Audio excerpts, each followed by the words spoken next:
تلنگانہ میں برقی اسٹیشن کے 130 فٹ اونچے 8 ٹاورز چند سیکنڈ میں منہدم۔ ریاست تلنگانہ میں کوتاگوڑم تھرمل پاور اسٹیشن کے 8 کولنگ ٹاورز کو منہدم کر دیا گیا۔ پیر کی صبح بھدرادری کوتاگوڑم ضلع کے پلوانچو ٹاؤن میں واقع کوتاگوڑم تھرمل پاور اسٹیشن کے 8 کولنگ ٹاورز کو کنٹرول امپلوشن ٹیکنیک کا استعمال کرتے ہوئے منہدم کر دیا گیا۔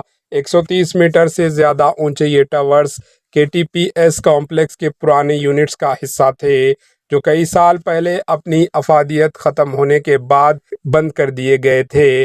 ٹاورز کا انہدام راجستھان کی ایک کمپنی کے ماہرین کی نگرانی میں کیا گیا۔ اس کے لیے سخت حفاظتی پروٹوکول کی پابندی کو یقینی بنایا گیا۔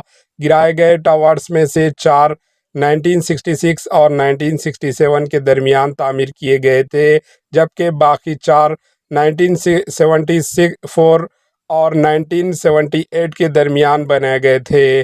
مرحلے وار یونٹس کے ابتدائی طور پر جاپانی ٹیکنالوجی سے بجلی کی پیداوار میں مدد کے لیے تیار کیے گئے تھے۔ فی الحال اس برقی اسٹیشنز میں عصری ٹیکنالوجی کا استعمال کرتے ہوئے برقی پیدا کی جا رہی ہے۔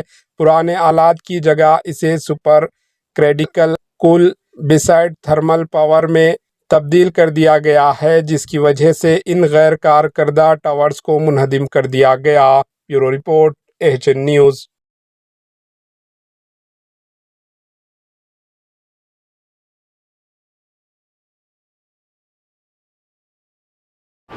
AHN نیوز کو لائک کریں، شیئر کریں اور سبسکرائب کرنا نہ بھولیں۔